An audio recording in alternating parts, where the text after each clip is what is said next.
صلوا علیہ وسلموا تسلیما اللهم صل علی سیدنا محمد وآلہ وسلم صلوا علیہ صلاۃ و سلام علیک سیدی یا رسول اللہ صلی اللہ تعالی علیہ وسلم بسم اللہ الرحمن الرحیم قل من رب السماوات السبع ورب العرش العظیم سيقولون لله قل افلا تتقون قل من بيده ملكوت كل شيء وهو يجير ولا يجار عليه ان كنتم تعلمون سيقولون لله قل فأنا تسحرون تم فرماؤ کون ہے مالک ساتوں آسمانوں کا اور مالک بڑے عرش کا؟ اب کہیں کہ اللہ ہی کی شان ہے، تم فرماؤ پھر کیوں نہیں ڈرتے؟ تم فرماؤ کس کے ہاتھ میں ہر چیز کا قابو اور وہ پناہ دیتا ہے، اس کے خلاف کوئی پناہ نہیں دے سکتا اگر تمہیں علم ہو۔ اب کہیں گے اللہ کی شان ہے، تم فرماؤ پھر کس جادو کے فریب میں پڑے؟ ایک مسلمان کے لیے بلکہ دنیا کے ہر انسان کے لیے اللہ رب العزت کی معرفت، اللہ کے رسول کی معرفت، ان ساری چیزوں کی معرفت ضروری ہے۔ ایک انسان کے لیے لازم ہے کہ اللہ کون ہے یہ جانے، تب جا کر کے اس کی عبادت کرے۔ یہ نہیں کہ جہاں سارے لوگ پیشانیاں جھکا رہے ہیں ہم بھی جھکاتے چلے جائیں، جانے کہ اللہ کون ہے۔ اب اس طور پر اللہ تعالیٰ نظر نہیں آ سکتا جس طرح ہم سوچتے ہیں۔ عرب کے کافر یہی تو حضور کو کہتے تھے کہ اللہ تعالیٰ کیا کون ہے، ذرا ہمارے سامنے لا کے اس کو رکھ دیں۔ جس طرح ان لوگوں کے خدا وہ سامنے رہتے اور وہ دیکھ کر کے پوجا کرتے، اسی طرح ہمارے سامنے خدا ہو تو پوجنا شروع کرو۔ یاد رکھے اللہ تعالیٰ وہ ہے جو ہمارے دماغ میں آ ہی نہیں سکتا، اور اگر دماغ میں آ جائے تو وہ خدا نہیں۔ یعنی جیسے آپ دیکھیں، جیسے میرا آپ نام لیں گے تو میرا پورا وجود آپ کے دماغ میں بیٹھ گیا، چھپ گیا۔ ایسا نہیں ہو سکتا میں کہا اللہ تو آپ کے دماغ میں بیٹھ گیا کہ اللہ اس طرح کا ہے۔ کہا اگر کسی کا خدا اس طرح ہو جائے تو خدا ہی، خدا انسان کے دماغ میں آ ہی نہیں سکتا، کسی کے بھی دماغ میں آ جائے تو خدا نہیں۔ تو پھر خدا کو ہم جانے کیسے کہ خدا کون ہے؟ کہا اللہ تبارک و تعالیٰ کے جلووں کو دیکھو، اللہ کی طاقت کو دیکھو، اللہ کی قدرت کو دیکھو، آپ کو نظر آ جائے کہ ہاں اللہ ہے۔ سمجھے نا؟ جب یہ آپ ایمان رکھو گے تب جا کے اس کے سامنے جھکو گے، پھر قیامت کے دن ہر مومن، ہر ایمان والا اپنے رب کا ان ماتھے کی آنکھوں سے دیدار کرے گا، ہر مومن دیکھے گا۔ سورہ قمر کے اندر تو یہ ہے فی مقعد صدق، کہا وہ کرسی لگا کر کے اپنے رب کے جلوے دیکھتے رہے، وہاں نہ بھوک نہ پیاس نہ کچھ، سمجھے نا؟ کیوں؟ رب کے جلووں میں لگ گیا۔ اللہ تعالیٰ کے جلوے کوئی معمولی چیز ہے؟ آپ چونکہ اپنے عقل سے سوچیں یار بھوک نہیں لگی کیا، وہاں پہ بھوک نہیں لگیں گے، یہ ہوگا کیسے ہوگا، دنیا بھر کی بات اپنے دماغ میں۔ یاد رکھیے غیروں کی چیزیں ہیں کہ عقل سے سوچتے، ہم عقل سے نہیں، اللہ اور اس کے رسول نے فرما دیا بس ہم نے اس کو مان لیا۔ تفسیر کے اندر ہے، آپ کو بتاؤں بات آ گئی ہے کہ اللہ تعالیٰ کی جس کو تجلی مل جائے اسے کوئی ہوش نہیں رہتا۔ حضرت عیسیٰ علیہ السلام و تسلیم تشریف لے جا رہے تھے، دیکھا راستے میں ایک بندہ ملا، کہنے لگا عیسیٰ اللہ تعالیٰ کی تجلی کا کروڑہا حصہ ایک ذرہ مجھے ملا۔ عیسیٰ علیہ السلام نے کہا تیرے بس کی بات نہیں کوئی رب کی تجلی کو دیکھ سکے، تیرے بس کی بات نہیں، ذرہ بھی نہیں بتا سکتا۔ کہنے لگا ہے کہ اللہ کے نبی آدھا ہی دیتے، آدھا سا کروڑہا درجے کا آدھا سا۔ حضرت عیسیٰ علیہ السلام منع کرتے رہے، لیکن وہ بندہ کہنے لگا نہیں مجھے چاہیے، مجھے دو۔ اللہ کی بارگاہ سے آواز آئی، اے انسان کو مانگتا ہے تو دے دو۔ مانگ رہا تھے حضرت عیسیٰ علیہ السلام نے اللہ رب العزت کی تجلی کروڑ ہاتھ درجے کا چھوٹا آدھا حصہ دیا، اس طرح بس تکنے لگا، بس تک رہا۔ عیسیٰ علیہ السلام چونکہ چلتے رہتے تھے چلے، ایک زمانے کے بعد وہاں سے گزر آئے نا، دیکھے وہ بندہ اسی طرح تک رہا بھی نہیں۔ عیسیٰ علیہ السلام نے کہا کوئی دیکھنے کوئی سننے کو تیار ہی نہیں۔ پھر کہا اللہ کا نبی عیسیٰ، اللہ کا نبی عیسیٰ، لیکن وہ کچھ بولنے کے لیے تیاری نہیں۔ اللہ کی بارگاہ سے آواز آئی، اے عیسیٰ اگر تم اس کے جسم کے ٹکڑے ٹکڑے بھی کر دو تب بھی وہ تمہاری طرف توجہ نہیں دیکھا کرے گا، اس لیے جسے ہمارے ذرے کا کروڑ ہاتھ ذرے کا ایک چھوٹا سا حصہ مل گیا، اب اس کے علاوہ اسے کوئی چیز سمجھ میں آتی ہے۔ آپ سوچیں اللہ رب العزت کے کروڑ ہاتھ درجے کا اتنا چھوٹا حصہ دیکھا، بس اسی مست ہو گیا۔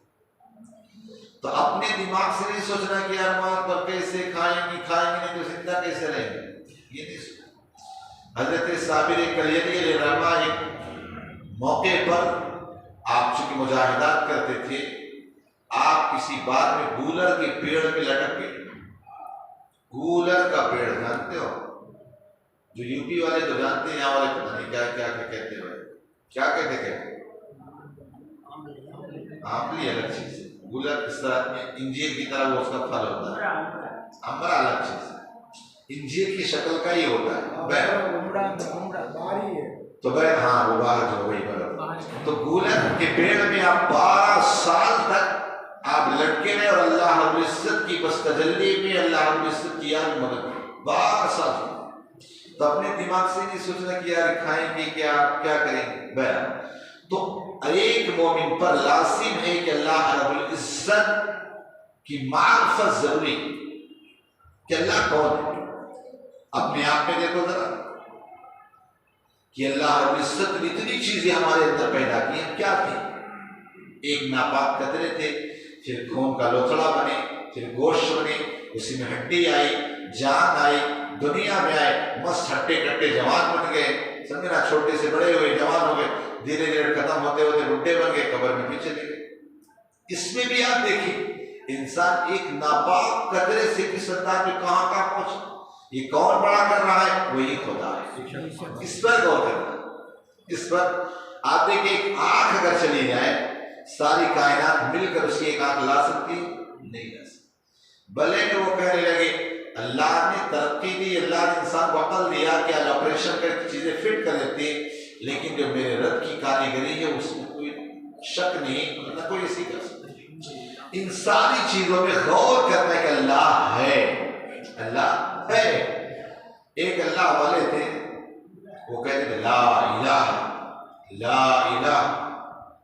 ارے بولے بھائی یہ لا الہ یعنی کوئی معبود نہیں، کوئی معبود نہیں، کوئی معبود نہیں، یہ کیا تم لگا رکھے، کیا معبود لا الہ کوئی؟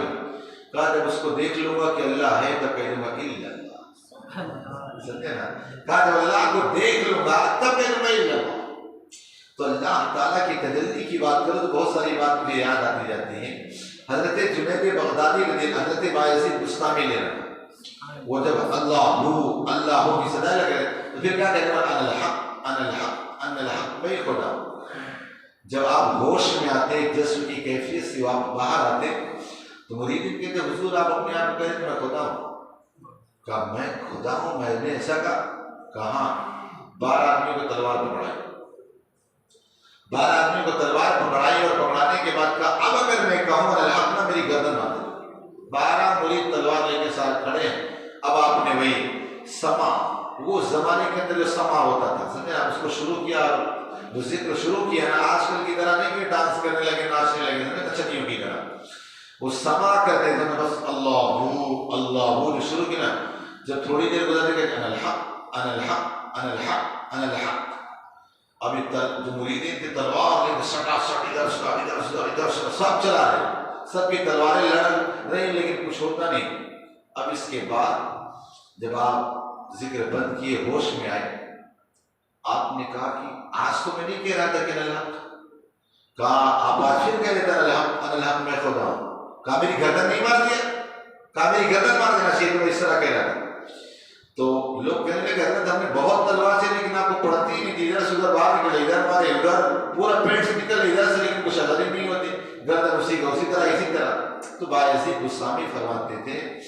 کہتے کہ جب میں اللہ کا ذکر کرتا ہوں تو باعزید فنا ہو جاتا ہے، جو دیکھتے ہو وہ اللہ کی تجلی دیکھتے ہو، اللہ کی تجلی دیکھتے ہو۔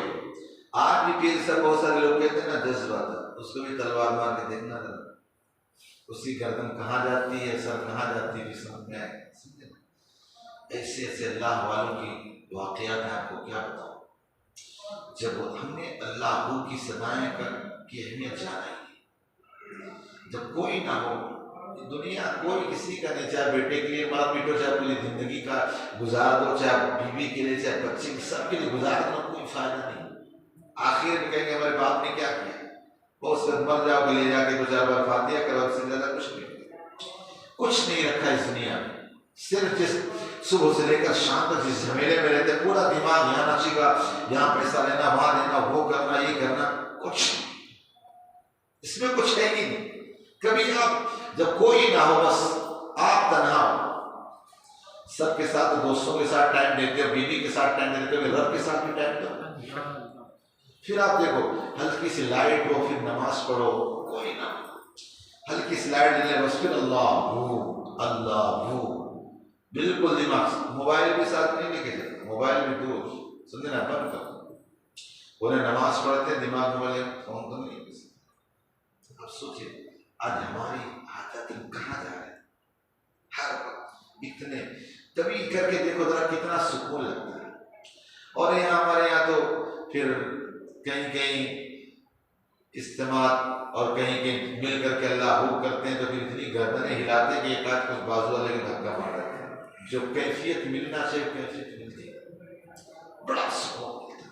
آپ دیکھو ذرا، کبھی کر کے دیکھو ذرا، دن بھر تو دن مال کے لیے اس کے دن بھر فکر رہتی ہے، جب رات میں سونا موبائل 10 منٹ سائڈ کر کے، موبائل سے کوئی واسطہ غرض نہیں، سمجھے نا، بس اپنے آپ میں سوچو، رب کی بارے میں سوچو، قبر کے بارے میں سوچو، یہاں جائے کیا، دیکھو ذرا، پھر ایک نیا لطف آئے گا زندگی کا۔ باقی یہ موبائل ایسی چیز ہے نا، لگے گا، سمجھے نا، ٹائم گزر جائے گا۔ آپ کیا سمجھتے ہیں، یہ موبائل کا بھی ایک نشہ ہے، سمجھے نا، ہر چیز کا ایک نشہ ہوتا ہے۔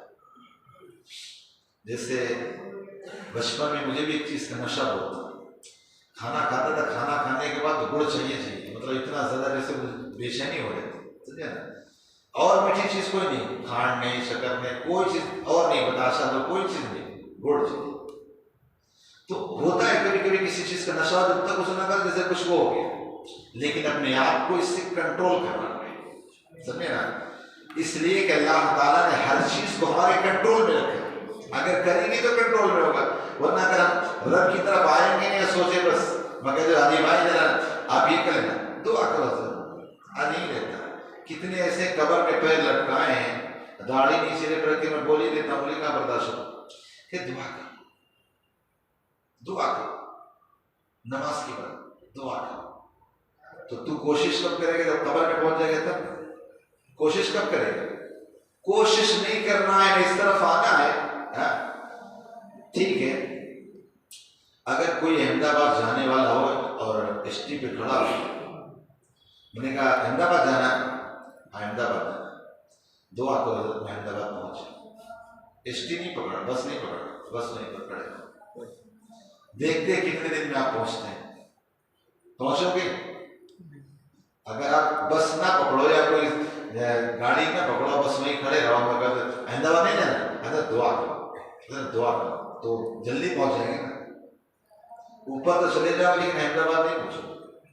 تو ہمیں کسی چیز کے لیے راستہ کہیں جانا ہے تو ہم کو اس کے لیے آگے بڑھنا پڑے گا، دین کی راہ میں آنا ہے، کوئی چیز اختیار کرنا تو ہمیں آگے بڑھنا پڑے گا، آگے بڑھنا پڑے تب جا کر کے ہوگا۔